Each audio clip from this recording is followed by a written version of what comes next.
আসসালামু আলাইকুম। আমন্ত্রণ বাংলা ভিশন সংবাদে, আপনাদের সাথে আছি আমি রেহনুমা মুস্তফা।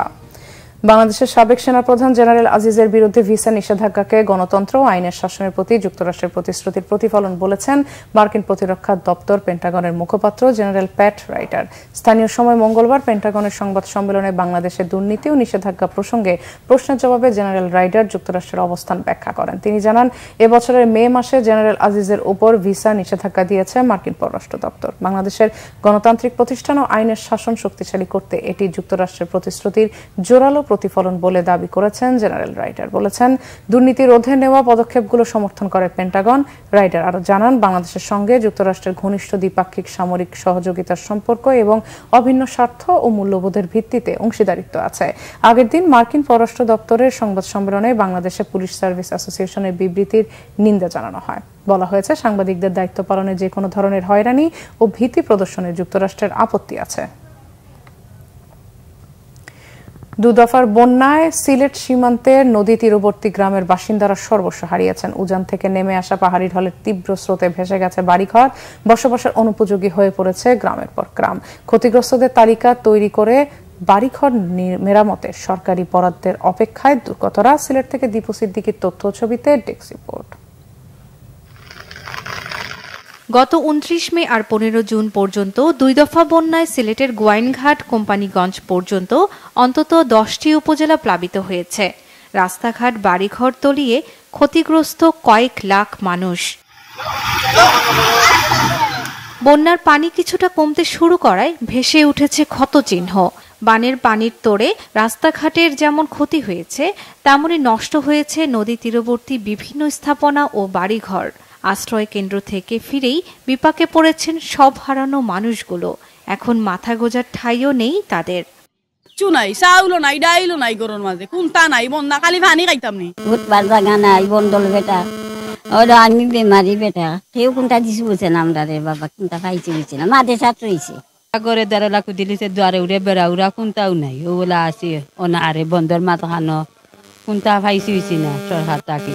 এদিকে বন্যা কবলিত বাড়িঘর হারানোদের তালিকা তৈরি করে বরাদ্দের জন্য জেলা প্রশাসনে পাঠানো হয়েছে। বরাদ্দ আসলেই ক্ষতিগ্রস্তদের হাতে সহায়তা তুলে দেওয়ার আশ্বাস নির্বাহী কর্মকর্তার। পিআই নদীর দুই পাশে নয়াগাঙ্গের পর বাংলাবাজার এলাকার যে স্থাপনাগুলো ক্ষতিগ্রস্ত হয়েছে সেগুলোর ব্যাপারে আমরা ঊর্ধ্বতন কর্তৃপক্ষকে রিপোর্ট দিয়ে দাখিল করেছি এবং সেই রিপোর্টে তাদের যে ঘরের জন্য যে মেরামত খরচ বা নির্মাণ খরচ সেগুলো উল্লেখ করেছি এবং সেগুলো আমরা চাহিদা প্রাপ্তির সাপেক্ষে যখন আমরা বরাদ্দ পাবো সেগুলো ক্ষতিগ্রস্তদের মাঝে বিতরণ করা হবে। সহায়তা বরাদ্দে দ্রুত ব্যবস্থা নেওয়ার দাবি বন্যায় ক্ষতিগ্রস্তদের। Bangla vision news desk. মশলাজাতের বিদেশি ফল আলু বোখারা চাষে সফলতা এসেছে পাহাড়ি জেলা খাগড়াছড়িতে। এরই মধ্যে কৃষক পর্যায়ে ছেড়ে দেওয়া হয়েছে বাড়ি আলু বোখারা ১। ক্যান্সার সহ বিভিন্ন রোগ প্রতিরোধক অ্যান্টি অক্সিডেন্ট সমৃদ্ধ এই ফলটি বাণিজ্যিকভাবে চাষের বিপুল সম্ভাবনা দেখছেন বিজ্ঞানীরা। খাগড়াছড়ি প্রতিনিধি HM প্রফুল্লর তথ্যচিত্রে ডেস্ক রিপোর্ট। পাহাড়ে নতুন সম্ভাবনা দেখাচ্ছে মশলা জাতীয় ফল আলু বোখারা চাষ। ৪ বছর আগে খাগড়াছড়িতে পরীক্ষামূলকভাবে বাড়ি আলু বোখারা ১ চাষ করে বাংলাদেশ কৃষি গবেষণা ইনস্টিটিউট।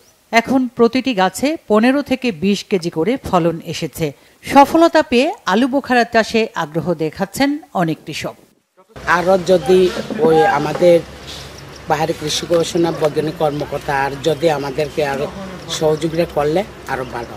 এটা ভালো ফলন এবছরে মোটামুটি চাহিদা মোটামুটি বৃষ্টির মৌসুমে ফলনে বাড়ামতি করতেছি আমরা।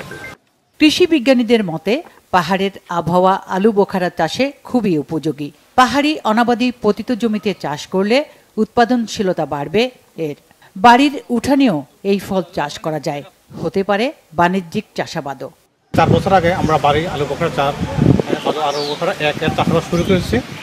তো চাষাবাদ শুরু করার পরে আমাদের এই যে আপনারা দেখতে পাচ্ছেন এই গাছ থেকে ৩ বছরের মাথায় ফল এসেছে। ফল আসার পর আমরা বিভিন্ন ডাটা উপর সংগ্রহ করে দেখা গেলো যে আসলে আমাদের যে চাহিদা ছিল ওই চাহিদা থেকে যথেষ্ট ভালো পরিমাণ ফল আসা। আলু বোখারা ওষুধি গাছ, এটি রোগ প্রতিরোধ ক্ষমতা বাড়ায়। উচ্চ পুষ্টিমান, সুগন্ধিযুক্ত এবং ভেষজ গুণের কারণে এটি বেশ সমাদৃত। আমাদের দেশে সম্পূর্ণভাবে আলু বোখারা কিন্তু আমদানি নির্ভর।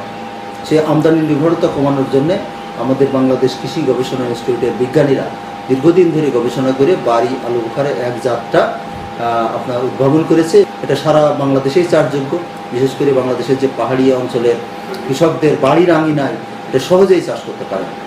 বাংলাদেশে স্বল্প পরিসরে আলু বোখারা চাষ হচ্ছে। বিরিয়ানি, পোলাও, রোস্ট, সালাদ, জ্যাম, জেলি, আচার এবং বোরহানি সহ বিভিন্ন অভিজাত খাবার তৈরিতে আলু বোখারা ব্যবহার হয়ে থাকে। দেশে বাণিজ্যিকভাবে এর চাষ হলে বিদেশ নির্ভরতা কমবে বলছেন কৃষি বিজ্ঞানীরা। Bangla vision news desk.